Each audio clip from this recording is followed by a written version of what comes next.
Hey, friends, quick note before we dive into today's episode. I have breaking news for you, actually. So my friends at Logify, who I've been partnering with this fall for an incredible campaign, more on that soon, they are offering an exclusive discount to Behind the Stays listeners for 60% off. That's right, 60% off their professional and ultimate plans, both yearly and bi-yearly plans, if you sign up for Logify between August 25th and September 8th. They're calling this their special Labor Day promotion.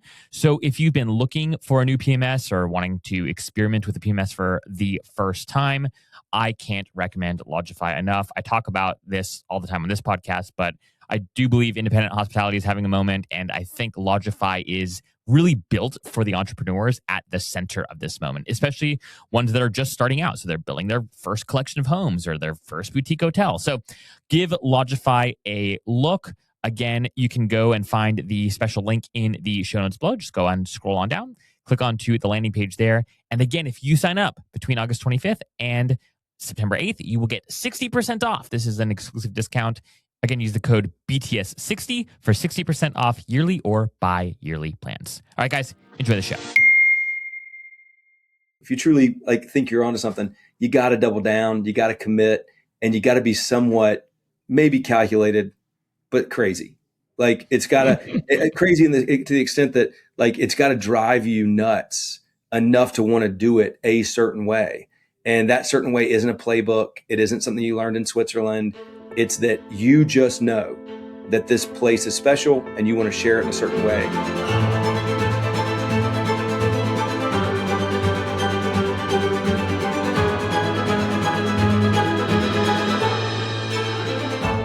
"25 years ago, a kid with an English degree and a freelance gig writing about furniture realized something. People didn't want to just know what the sofa looked like. They wanted to know how it was made, who designed it, how many hands had touched it before it reached the showroom. The descriptions of the piece were fine, but it was really the stories that sold it.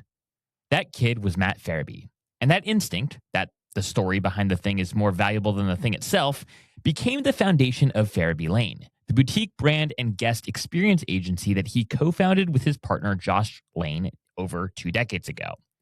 Their first big client was Hickory Chair, a premier furniture company in North Carolina that was fighting to stay relevant in a rapidly commoditizing market. Matt and Josh launched a magazine for them called Timeless, profiling watchmakers from Cartier and interior designers to contextualize the brand among the greats. That caught the attention of BlackBerry Farm. At the time, maybe 22 keys, hard to categorize, and often dismissed as a charming bed and breakfast. Matt interviewed founder Chris Bell, and within 18 months, FerebeeLane had assumed full responsibility for their marketing. To this day, BlackBerry Farm does no paid advertising. They're celebrating their 50th anniversary, and Matt's team is still right there beside them. In this conversation, we trace the arc from furniture copywriting to shaping the narrative identity of some of the most revered hospitality brands in the world. Matt talks about what he learned watching BlackBerry Farm scale without ever compromising on guest experience, why he believes the current wave of rustic minimalism is often just a cash grab dressed up in Scandinavian language, and how his team brought Canoe Place Inn, a site dating back to 1697, America's oldest inn turned nightclub turned forgotten asset, back to life with a story rooted in place. We also get into what it means for a 15-person agency to land on Marriott Luxury Portfolio's approved lists alongside publicly traded global firms, what that signals about where the major flags are headed, and why Matt believes the future of branded hospitality looks a lot more like treating a 90-room Ritz-Carlton as an independent boutique property, not the other way around. This is a fascinating conversation. You're really going to love Matt. He and his team have done incredible work. So friends, without further ado, get ready to meet Matt Ferebee. All right, Matt, welcome to the show, good sir. It is an absolute pleasure to have you on. How are you doing today? I'm great. I'm glad to be here. Thanks for having me. Well, it's a pleasure. You've done so many different things, and I had the pleasure of stalking you and in your great work at Ferebee a little while ago, FerebeeLane. And you've worked across a number of brands that I love, that I respect, many hospitality brands, many hospitality adjacent brands, lifestyle brands. So I'm just thrilled for this conversation because I think you'll bring a perspective that we don't always get on the show, which is somebody who's cares deeply about brand, has been fortunate enough to work with some of the most incredible, remarkable brands in this space and again in adjacent spaces. So I'm excited. I want to start actually by hearing, I don't know, having you reflect a little bit. If you go back, you journey through memory lane a little bit with me here. When did you first realize that you cared deeply about brand, you cared about storytelling? When was that sort of like aha moment for you? Take us back there. It's a great question. Looking back, the agency's 21 years old now. I've been in this business for 25, 26 years. It struck me. I grew up writing and loving to write. I have an English degree. And I thought I was gonna be a teacher. Thought I was gonna write that way. What's the way to put that to work? To work. And then got a freelance gig writing for some furniture clients who just knew I liked words, and I grew up in North Carolina. And from that, realized, hey, there's an interesting path here, and my appreciation for the craft of fine furniture, of textiles, and things of that nature. I could see that other people valued the way I was speaking about these things. And so it began to create for me, I'm like, well, there's something here. I don't think at that point I was putting words on it like luxury or premium. I just knew that, wow, I like using words. I like talking about things that have a story. And I think for a while, it's not magic. I think for a while, people had gotten into this pace of not necessarily leaning into the backstory. They were focused on the surface level, superficial things of like, let me describe this sofa to you. And I was really keen on, let me tell you how the sofa's made. Let me tell you how many people touched it. Let me tell you, how long it took to make it and who designed it. And, lo and behold, there were people who were real excited about that. And that set me on a course from there into my first job out of college after teaching for a minute was with a premier furniture company, Hickory Chair Furniture. Beautiful product, great people. And really at that moment, weirdly fighting for their lives to survive in a rapidly transitioning marketplace. And so I had the opportunity to contribute like what was lovely language, poetic language about the product, but it was doing something very important at that moment. It was contributing to an effort to make them relevant in a changing landscape. And so to see all of that happen, this is 25 years ago. I was like, wow, that's what I want to be a part of. And so I credit that moment for the epiphany. I mean, I know that's me in that time machine looking back, but that moment where I was like, wow, this is what I want to do. And it wasn't a chase toward luxury as much as it was knowing that that's the space that valued the story enough for me to tell it well, have a chance to dig into it. And that really put us on a path that we're still on today. When you think back to that time, right, that season, right, this is before today, right, you go on Instagram and telling the story behind things, right, is very common, right? People want to understand like where their food comes from. People want to understand how was this chair made, right? And it's the content that performs best these days is sort of this storytelling, right? The way that people massage and manipulate language to very quickly, in many cases, 60 seconds, right, or less, tell a story about something is an art in its own right, right? You were doing this, or you at least were interested in this long before Instagram's algorithm was favoring this kind of content.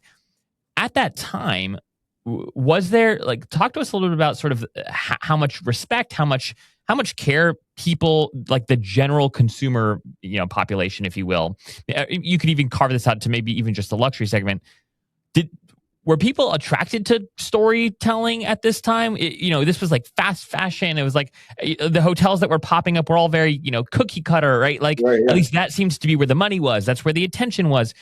So your philosophy, right, was quite countercultural, I would imagine, or your perspective was quite countercultural at that moment.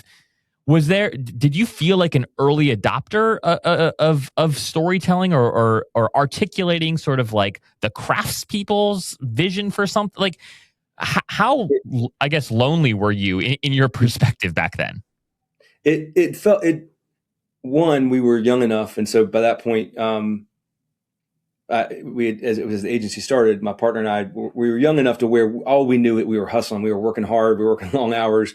I don't know if we were self-reflective at that point to feel lonely, and in any way. And I think we were too humble at that point to feel like innovators. Like all we were really doing was telling great stories about things that mattered. And I think what we had sort of resisted, and I think the convergence today, and I like your arc to today with storytelling, because there's so much BS out there, but there's also really authentic stuff too. And it's swimming sort of through all of that to figure out what makes the most sense. Then I think what we were saying pretty defiantly was, wait, there are great, meaningful, relevant stories to tell.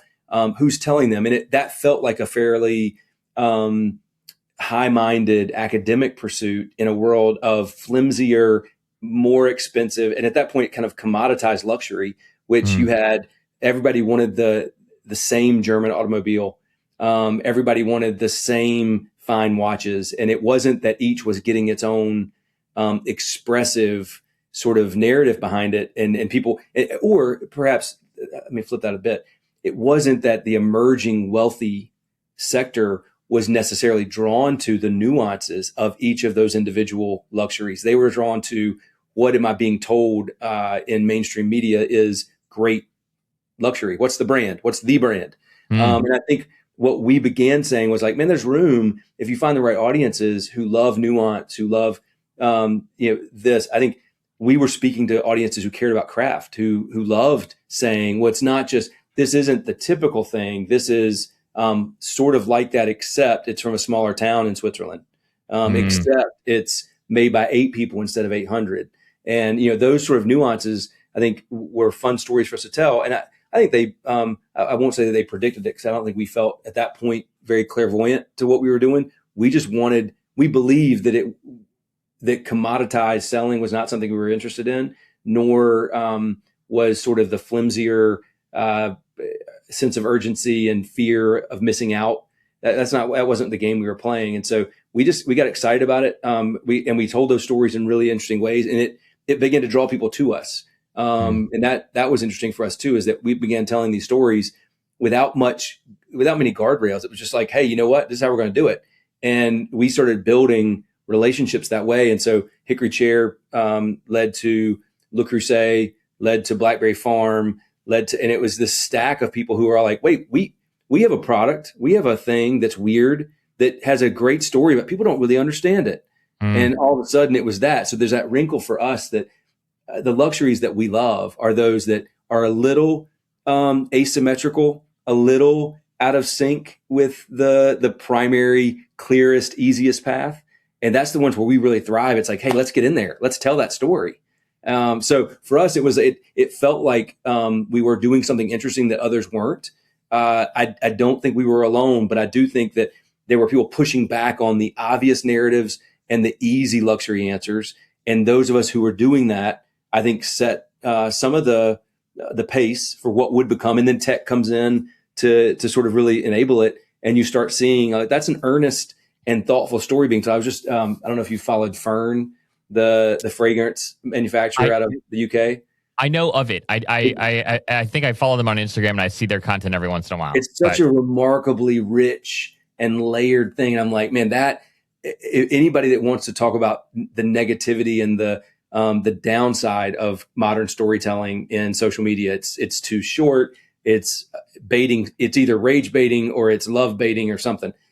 This is like the opposite. Fern is doing storytelling that, like, I think Josh and I set out to do 21 years ago. But they're doing it with they've got digital, but they've also got these elaborate mailings that you receive. It's lovely. So I'm super excited to look back a couple decades and say we were telling these earnest stories, but we were developing magazines for it and all of these different, intricate, wonderful, visceral things, experiences. And you look now and it's like, man, there are people who are now doing similar things, but linking it up to digital too, which we try to do as well. But it's fun to look back that we laid the foundation for ourselves there about being earnest and really obligated to telling a compelling story and committed to the fact that once told, that compelling story would be a driving force internally and externally. And that has never failed us. That really has been the core premise in all the work that we do. Which is quite inspiring given the moment I think we find ourselves in, which is that this adjacent luxury, this edgy luxury, if you will, is having a moment. People are building hotel concepts, they're building hospitality brands, they're building products and services that are not, gilded and don't have aren't sort of like decorated in marble or traditional gold, right? These sort of like storied ideas of what luxury looks like or feels like, what a luxury experience is. In many ways, I think there's I don't know if it's a rebellion against that. I don't know if it's just that, the latest cool people are doing things differently. They're pursuing farm hospitality. They want to go like retreat away from the city. They want to be culturally immersed in some sort of like wellness program for a week, right, et cetera. So these new concepts, right, of spending money differently is certainly having a moment across hospitality.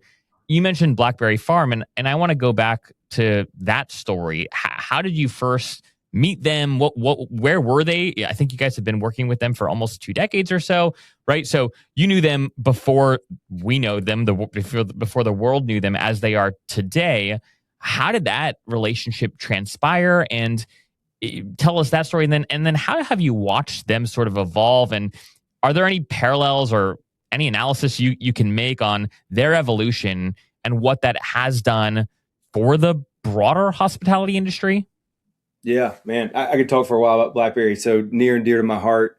Funny enough, I mentioned Hickory Chair a little bit ago, and the platforms. I mean, at that point, I don't even think we were calling them things like platforms. Now we know of that as a media invention, that sometimes you're platforming with things that you build, sometimes using others. We were doing things. And so like with Hickory Chair, we launched a magazine called Timeless, where we featured and profiled, a watchmaker from Cartier, an interior designer, to contextualize Hickory Chair among the greats. And it was this very nested, contextualized thing. BlackBerry Farm was emerging at that point as a remarkable destination. It had, I think, maybe 22 keys at that point.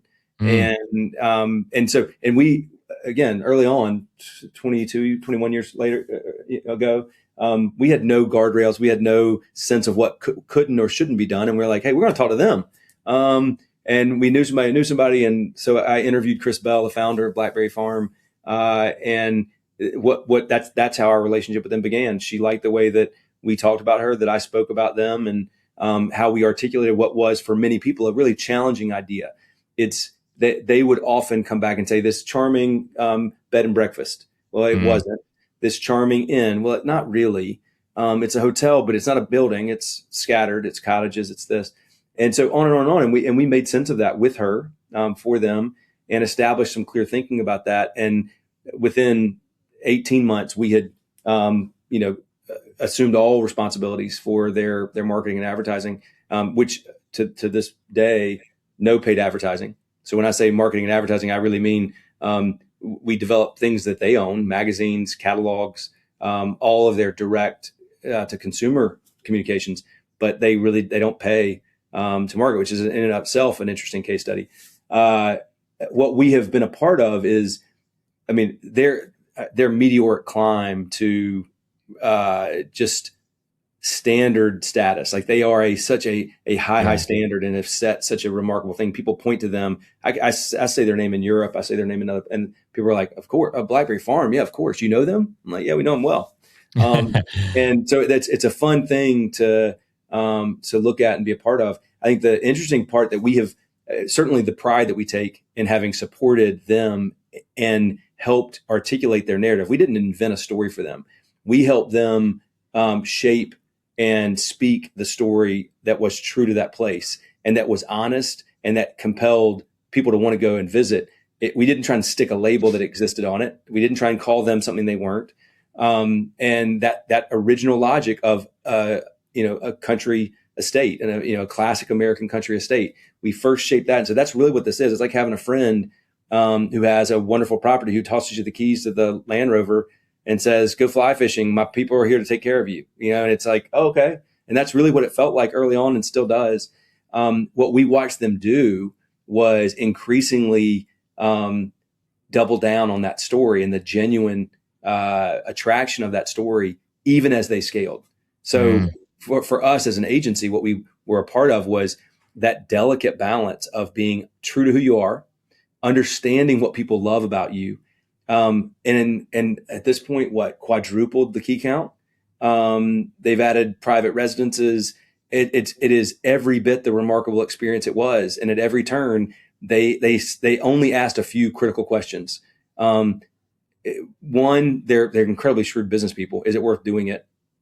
Two, will it enhance the guest experience for those who already love us? And if you said yes to both, then they would do it. If it was a cash grab, can we add a tower with 30 rooms so we can make more? None of that. It was, will it make the guest? And so Josh and I, running our firm and our work with brands now around the world, it's always about guest experience. Our work has shifted from just brand work to being brand driven guest experience consulting. And when we develop branding and story and vision, it's all in service of how remarkable can we make the guest experience? And that's BlackBerry. I mean, that's what we learned with BlackBerry. We've been through a wide range of activity with them, some incredibly bittersweet. Chris's son, Sam, ran the property, died very young.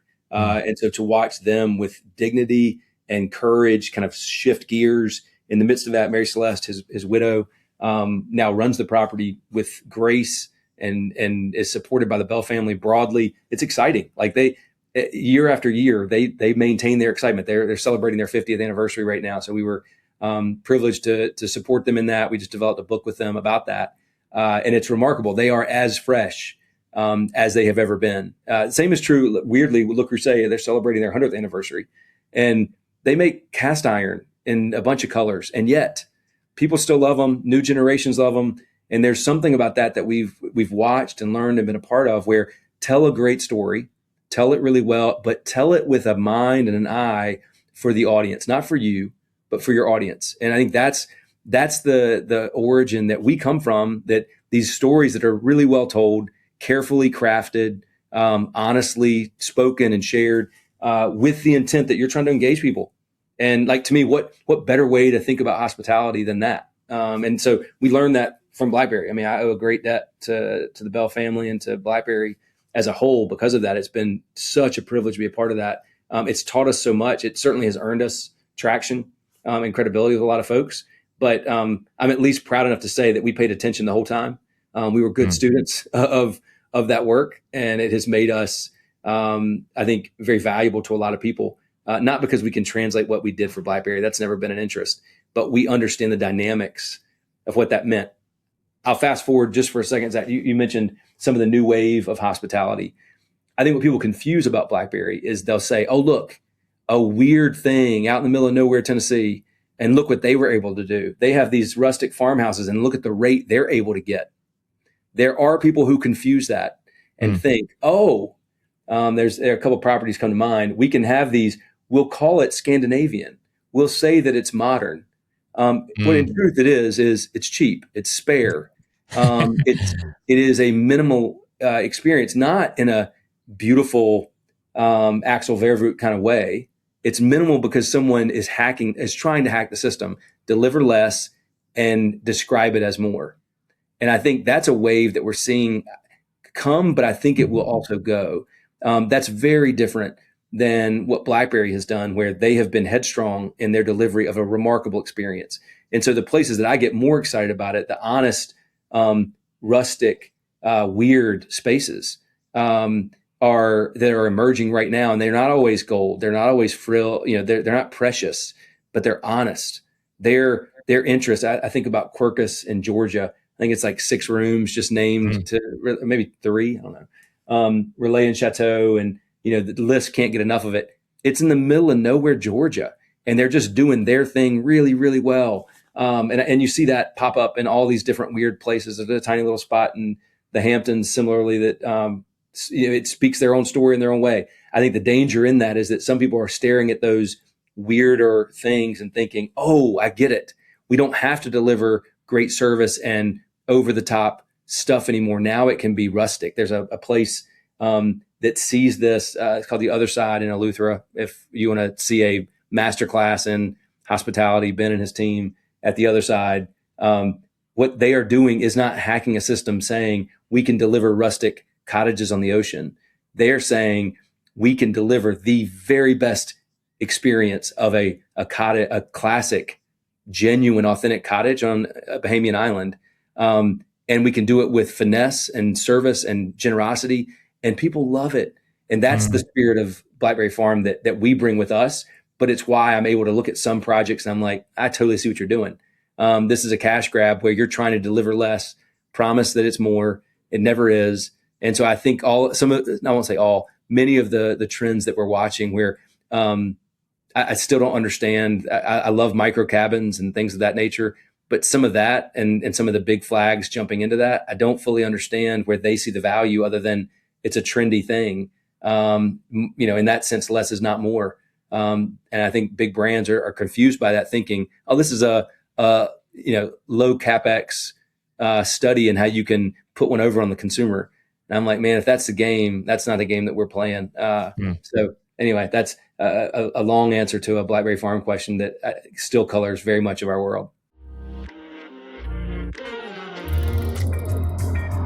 Hey guys, so I was talking to an STR host that I know last week, and she found out that when someone opens ChatGPT and types, "Find me a cabin in the Smokies for a long weekend," her neighbor's place is coming up, but hers isn't. She kept trying to reprompt it, but couldn't find her place. It's in the same town. It's a similar property. It's got similar reviews, right? So there's nothing remarkably different between the properties, except for the fact that her neighbor has a direct booking website built the right way, and she just has an Airbnb and Vrbo listing. As we know, as you've heard about ad nauseum at this point, AI is becoming the new front door for travel discovery, and most hosts don't even have a doorbell, so to speak. ChatGPT isn't scrolling Airbnb listings. It's pulling from websites that it can actually read. Again, for context here, ChatGPT has very limited access, if any access, to Airbnb proper. What it does have access to is loads and loads of websites, and it uses websites to read, contextualize, and recommend places to travel to users who are prompting it. So what this really means is that if your property lives exclusively on someone else's platform, like Airbnb or Vrbo, you're basically invisible to the next generation of how people find places to stay. Even if you have your own direct booking site, but you haven't optimized it for AI, so to speak, and you haven't made it searchable and contextually relevant to agents, same thing, right? You're just not being discovered. Lodgify fixes that. So Lodgify's direct booking website is built to get found by AI. They call Lodgify the new AI PMS, their channel manager, their guest messaging, payments. It's all in one place and everything talks to each other. Furthermore, Lodgify takes 0% on direct bookings. That's right. So if you generate a direct booking, Lodgify is giving all of that cash money to you. So the money the guest pays is the money that you keep. And again, if you're not familiar with PMSs, most of them do this, but Lodgify definitely does this. When a guest pays, you get paid immediately, right? So you don't have to wait until check-in or, in some cases, check out, like Airbnb often makes you wait. And their AI co-host handles guest communication around the clock, so you're not the one texting the Wi-Fi password is on the fridge at 2 a.m. anymore. So if you're an owner-operator, someone who's building a real hospitality business without the backing of a big management company, Lodgify is the platform that I recommend for you, full stop. You can use the code BTS20, that's BTS for Behind the Stays 20 at Lodgify.com for 20% off any yearly or bi-yearly plan. This offer is valid through October 31st, 2026 of this year. So again, even if you have a PMS already, it's always good to audit. It's always good to go do some shopping around, right? Lodgify makes it really easy to transfer. But go check out Lodgify if you haven't already, or if it's been a while since you've checked them out. Check them out again. Use the code BTS20 at Lodgify.com and or tell someone on the team that Zach from Behind the Stays sent you their way. I guess the one thing that I think people listening to this conversation right now are thinking, these are people that care, our audience cares deeply, right, about their brands. They want to build, many of them want to build the next BlackBerry Farm. The number of pitches I get in my inbox, right, of it's like BlackBerry Farm, but for, here or whatever, right? Yeah. You get loads of these too, right? And yet, I think the hunger, right, the desire is genuine. Like at least the people that Yeah. I talk to, right? People aspire to be able to build brands like this, and yet it's remarkably difficult. Obviously, I mean, BlackBerry Farm, you just said 50 years, right? They're celebrating their birthday. Like Reset, like 100, right? Like, I mean, these are legacy, if you will, right? For brands from a 2026 perspective, anyways, right? Right. And I think the question I have for you, Matt, that I think many folks are listening, who are listening to this conversation, probably have is, okay, if I want to do it the right way, what does that look like? Like, the world, right? We're obsessed with sort of like fast fashion has, things come and go, but fast fashion is like, or what I like to call a capital F fast fashion, I think is back and kind of having a little bit of a moment. And I think the temptation is to do a bunch of fast marketing or fast branding, right? And thinking that, in the same way that you can convince a consumer to buy a slightly cheaper thing that still looks pretty good, it might wear out quicker than the real thing, and oftentimes it will.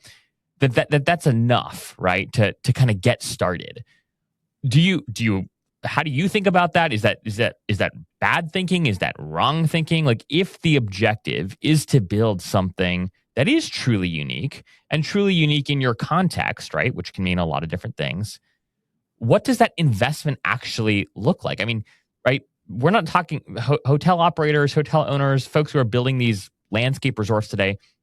These are not high margin businesses, right? And Right. so how do you, and yet, like, the best, right, typically are significantly higher margin than the worst. So there's something in there for sure. But again, that takes time. So, like, is the answer, you've got to be in this, you've got to execute flawlessly, you've got to operate with very, very, very, very thin margins. But then 50 years later, the world's going to be talking about you. Like, Right. how do you help people understand how they build businesses today, right? When they aren't known, but they want to apply Mm-hmm. as close to the same level of craft and detail as somebody like BlackBerry 50 years ago might have. Can you, is there a formula of sorts? Like, is that possible? Or are stories like BlackBerry, are stories like Chris said, the brands that you guys have worked with, are these sort of like, 1 in 100 chance at building an experience like this?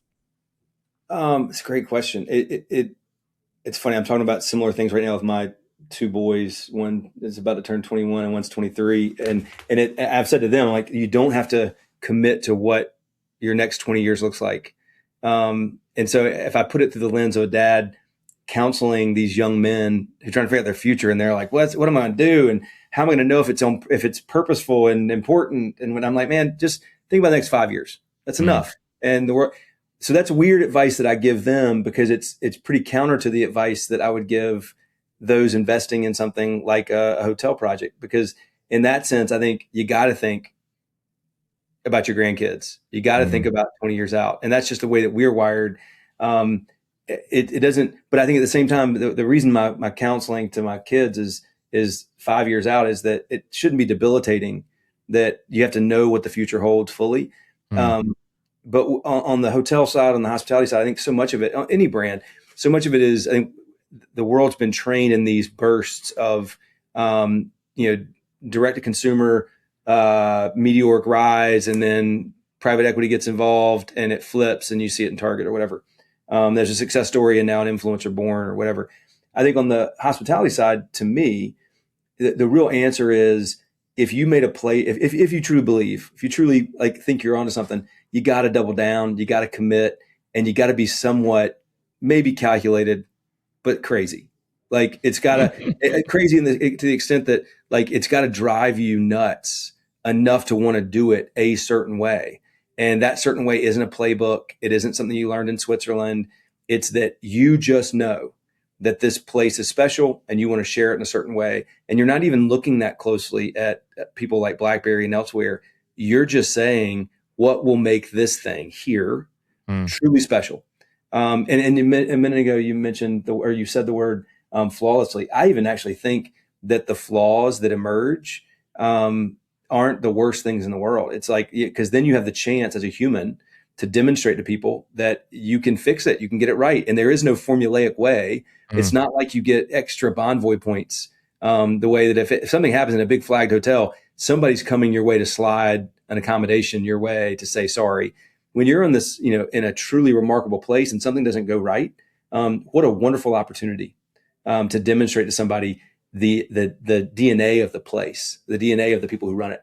So our council often, and we're working with a boutique hotel right now that a wonderful couple building it out. They have great ambitions for it. They're not delusional. They're setting a course that there's no exit on the horizon. They're not looking to max at 17 rooms out of the gate. It makes no sense financially.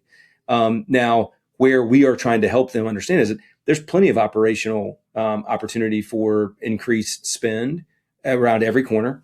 People don't mind that, but you gotta give to get, and you gotta make something worth having. And I think that's the part that we counsel, like, make it meaningful, not just like, well, we found some acreage somewhere in the middle of nowhere. Can we just do something like they did? And it's like, well, why would it matter? What's it near? Why does that, why will that resonate with people? And so a lot of the work that we do is the visioning on the front end. Like, let's figure out what the story is and why it's going to resonate with people. I think the counsel and the advice that we give people is often, do you have clarity about what you want? Are you just an investor? And we work with private equity. We work with a lot of folks, and often the vision is, we found an undervalued asset. We're going to buy it. We're going to plump it up, and we're going to turn it. Yep. And we can be contributors to that. We're not lying about it. We're leaning into it. But when it comes to building special places and that deep placemaking, a lot of that is a long game, and we are willing to say it. Like, hey, it's not going to be easy. Now, it will be remarkably rewarding, but you need to be ready for it to be hard. You need to be ready for it to be a curiosity to a lot of people. Like, why in the world would you do it? Why? But I think we're seeing more of that happen. We spent a lot of time in the UK, and the abundance of activity going on in the UK countryside. Not easy to get to, places that are in the middle of nowhere, but they're magic.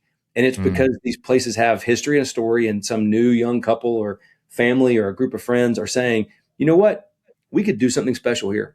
And there is an audience for that. And I think there's an audience for fast things and fleeting things, and that's fine. That's not really the world that we play in. But there is, I think, an increasing number of people looking for something with depth, significance, permanence, gravitas. And there are people who I think are tired of the fast everything, saying, I want to do something special. And my grandfather had this horse farm, and he used to invite us and our friends out, and we loved it. And I'm going to do that. I'm going to be a part of that. My wife and I just spent some time at Reggio in Italy, and it's extraordinary. Like, it is such a long game. I mean, it's a great grandfather's former property that a grandson, and the rich interwoven pieces of that story. None of it's easy. None of it makes sense. Yeah. And yet, when you go there, you're willing to just hand them your credit card and say, let's do this, whatever, because it's that magical. And I think, I'm not opposed to, like, saying, let's chase that magic. We can help you on the business side if you just have a straightforward hotel proposition. But if you want to do something special and extraordinary that will be talked about 50 years from now, will be celebrated 100 years from now, let's talk about what will make it magic. And that won't just mean gold. It won't just mean thread count. It will mean meaningful. It will mean special. Yeah. So well said. I want to talk about a couple of your other projects, because you guys have done so many incredible things, and continue on this I think this line of thought here around, how do you build something that's magical? How do you build something that's special? If you are an entrepreneur, right, and you do, and like maybe you're just getting started, right? You've got some capital behind you. You eventually maybe want the multi-generational sort of hotel one day, right? But in the interim, like, you want a few wins to get there, right? Mm-hmm. Ideally, right, you don't want to just buy real estate assets and find slop your favorite like flag onto it. You want it to feel special. You want to. I talked to many people who, they basically have like 3 or 4 years. They're like, all right, we're gonna try to do this independent thing for 3 or 4 years. And if it doesn't work, right, we're gonna cozy up to autograph. We're gonna move to autograph collection, right, or curio, or whatever it might be. Yep. Which again, I don't think is a bad pursuit or non-worthy pursuit per se. Like, but right, that is that happens a lot, right? You probably know this. You probably know people like this too.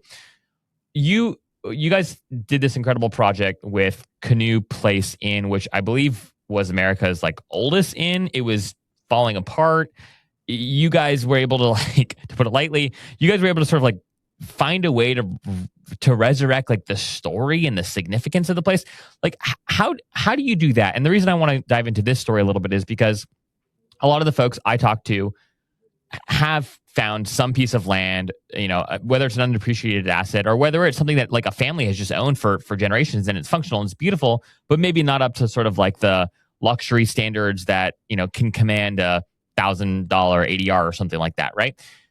Talk to us about that story and how you guys think about crafting narrative, crafting like worlds in places where maybe there once was story, but it's been frazzled or died off a little bit. It's a little dormant. How do you bring that back to life?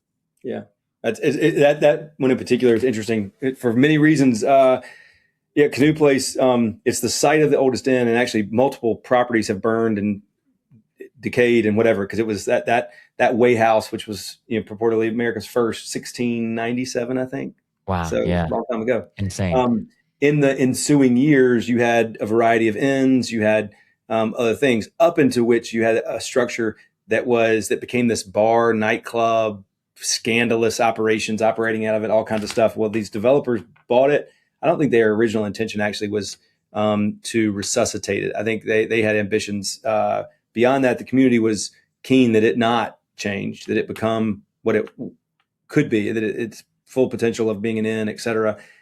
And the developers did something remarkable. I mean, they doubled down and said, all right, let's do this. And there was a little bit of a false start with some branding, and we got brought in. They were working, and I should acknowledge to Workstead, interior architecture team, super talented, Dewberry, et cetera, like just really talented folks. So the developers had wisely already found some partners like that. They brought us in, and we helped shape the story. And so again, back to the true north, find that North Star, and Hampton Bays, which is actually on the cusp of what most who love the Hamptons would talk about as the Hamptons.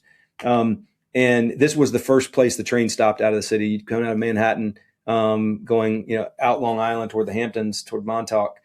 This was the first stop, and we, long story short, we cultivated this narrative of the first stop out east, and tried to claim that in a thoughtful way that said, we're not trying to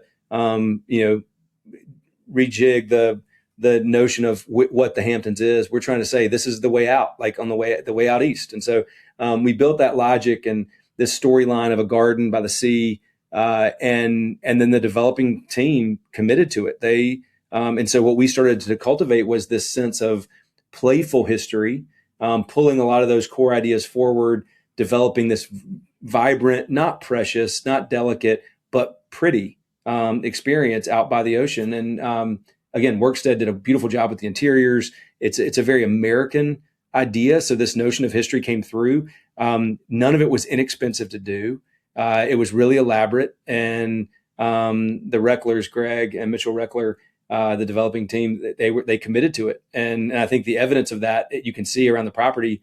It was, and to many people, it was an absolute foolish pursuit, because it's like this old place. And so to your question about how do you start with that, you got to have an ambitious enough appetite, and then a strong enough and clear enough story and vision.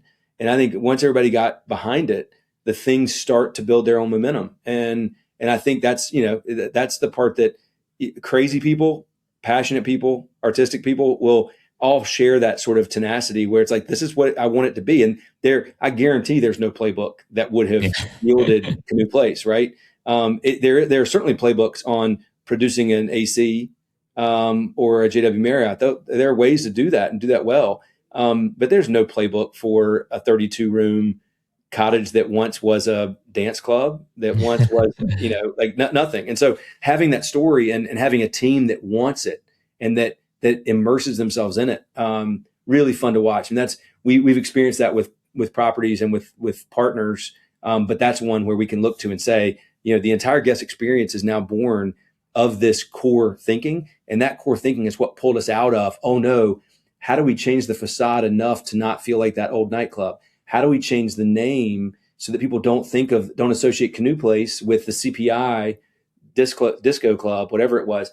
And instead of any of those being the albatross that we're fighting against, instead it's like, oh my gosh, Canoe Place Inn has history. Let's lean into it. And so it builds its own momentum.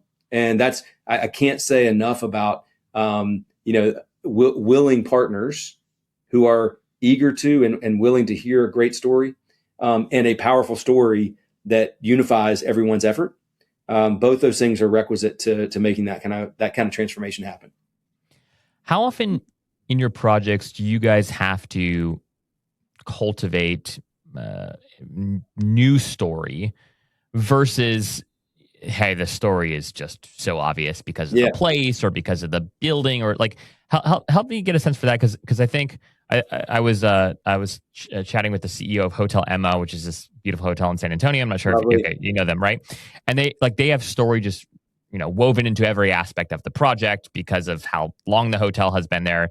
Because the owner at one point was named Emma. There were 3 Emmas and and an ex-husband. And there's, the lore of that property is fantastic, right? And so there's a lot. It's infused into the structure. 100%, right? Yeah. And so you can feel that, right?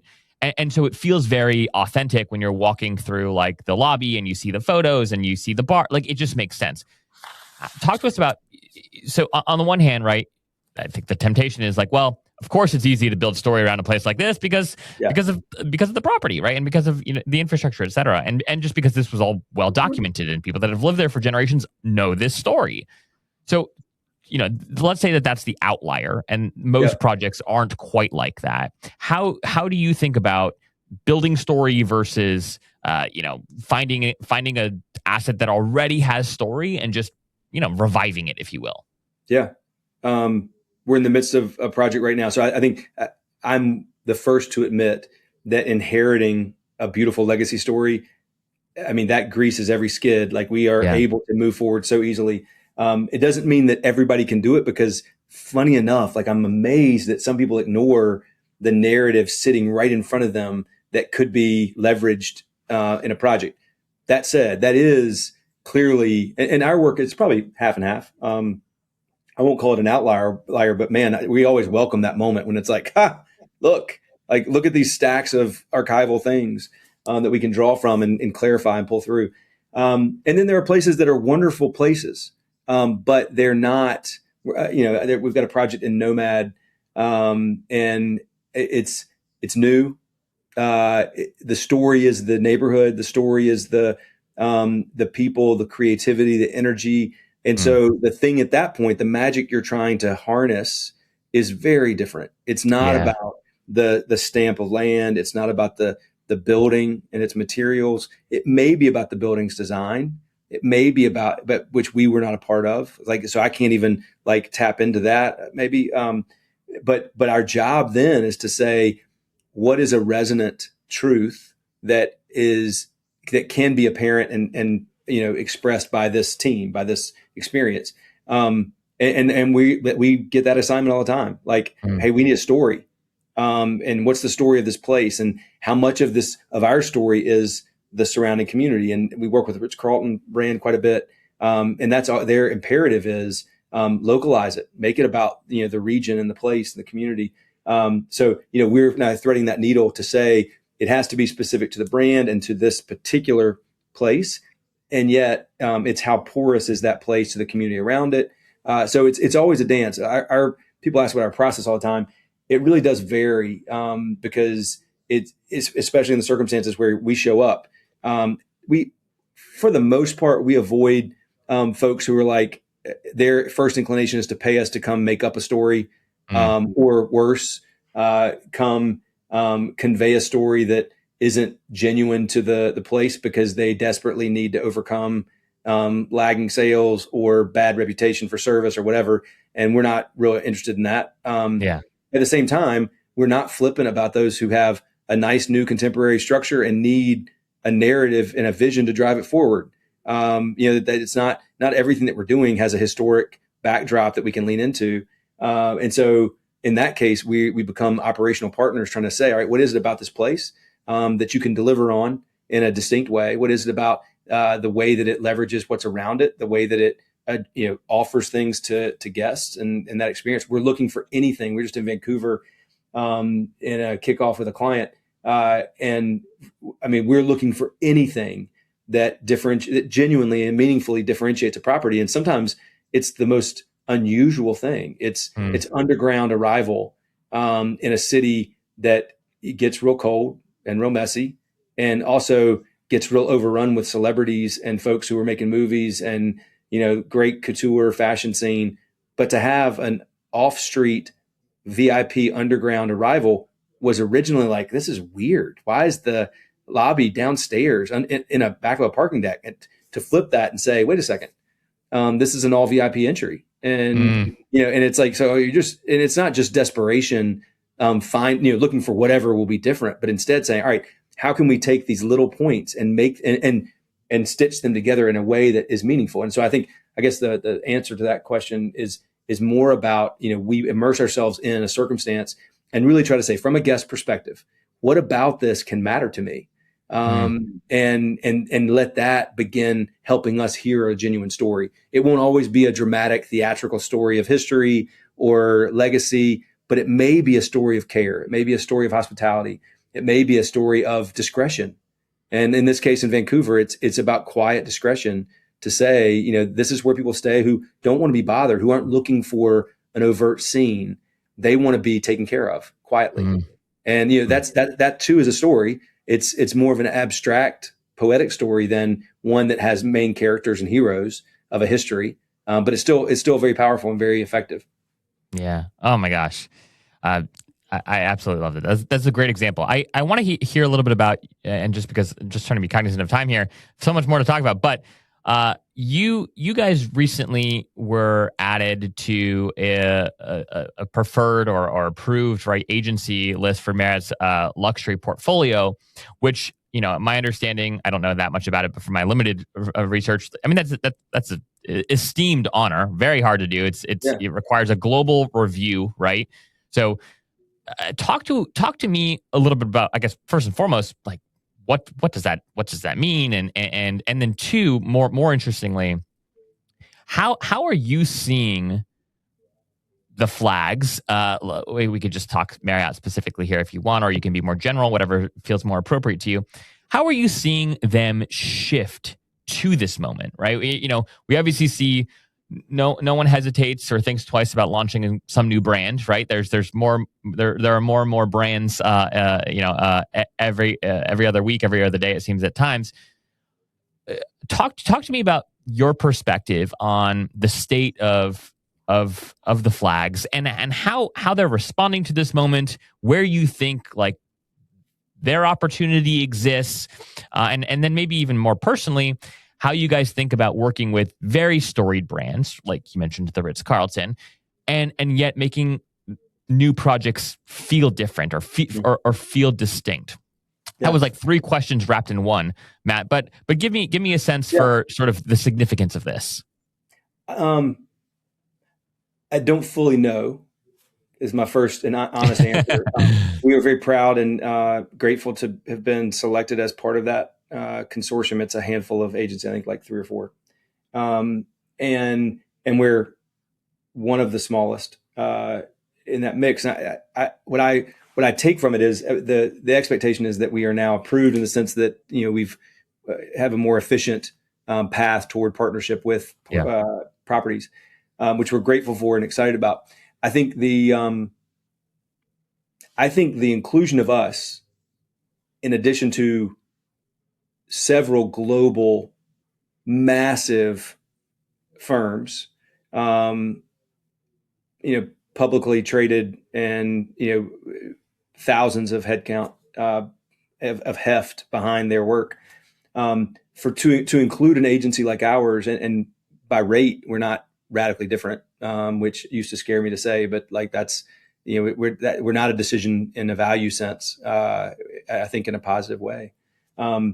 I think what it signals is that these flags and these big brands are desiring more intimate thinking, more boutique thinking, even in projects that we're bidding on against large firms, multinational groups, and we're being considered and evaluated against them in support of these properties. Surely that must mean that ownership, brand, others are saying, we want to make sure that this isn't big to big all the time. Yeah. That what we want for each of these properties is actually a more intimate engagement with regard to the communication with guests, with regard to the backbone of narrative. And they know we do that. They see it in, hotels that have 17 keys, 12 keys, 200, 300 keys. We run the gamut. But when we just partnered with Bacara out in Santa Barbara as they flipped to Ritz-Carlton. Great team. Brad and his team out there are fantastic. And they wanted to make sure they didn't lose the legacy of Bacara. We took it very seriously that Ritz-Carlton would trust us brand side to navigate that with them, while we were respecting and staying true to the Ritz-Carlton brand, but also leveraging the history of Bacara, the name of a storied resort property, and navigating that together in the way that we do, which is very much like what we do for Swag and BlackBerry Farm and High Hampton, Canoe Place, these very independent, very narrative-driven places. And so bringing that logic into engagements with the Ritz-Carlton in New York, the Park Hyatt in Vancouver, any of these projects, what they're getting, I think, is a disposition that expects a level of hospitality and a level of service that isn't commoditized, that isn't corporate. And so the signal that I'm seeing from major flags and from these larger family groups of premium brands is that they are committed to making sure that their premium product and their premium experiences maintain the integrity of a genuinely hospitable and unique stay. And we're seeing that in the way that they train. We're seeing that in the latitude that they're offering. It's not a 1990s, 1995, early 2000s idea of core consistency as the value, that if you stay in one, you could stay in any, and they will all be as good as you expect. I think so much of that is evolving because the guest expectation is, and there's a world for folks who want same no matter what. That's not really the world that we are infusing value into. We're playing at a different level than that, consistency at all cost. And the value then that is being delivered is about place, about service, about guest experience, and guest experience unique to that particular destination. And so we're seeing more and more flags who are super excited about that, who are pulling us in, inviting us in, recommending us, like even better than being added to a list, which again, I'm very grateful for, but to just be recommended, like for brand to say to an affiliate, hey, these are the folks to talk to. They understand it, and they understand what people are looking for in travel. And so that's the signal that I'm seeing, is that our inclusion as a smaller firm alongside these large multinationals, I think, is evidence that these brands are saying, look, we may be a massive organization, but we have to think about this wonderful 90-room Ritz-Carlton as an independent-ish boutique experience that just happens to have all the wonderful DNA of Ritz-Carlton. You're never going to strip that away, but we have to make this place matter on its own, not just hoping that the flag itself is enough. Yeah. Yeah. Oh my gosh, Matt, this has been amazing. I am so thankful for your time, your insights, your work. Thanks to you and the team for just setting, I think, a standard that many I know aspire to be able to maybe not replicate, but to draw inspiration from. If folks are wanting to learn a little bit more about your work, get in touch with you guys about a potential project, I'll have your website linked in the show notes below. But is there anywhere else that you'd want folks to go? You can find us on LinkedIn. My partner, Josh Lane, Matt Ferebee, we're both there. I think that's, the website's the easiest way. We try to make the rounds and find friends like you in the market. So maybe you'll hear from us in various ways that way, and in some events and other things. But this has been a delight. So I really appreciate you having me on. Well, thank you, sir, for the time. Everyone, thank you for tuning in. Go and check out Matt's website below and learn more about FerebeeLane. They do incredible work. Go just look through their portfolio. They represent just remarkable, remarkable storied brands. So thank you, sir, for the time. Thanks, everyone, for tuning in, and we'll see you next time. Thanks so much.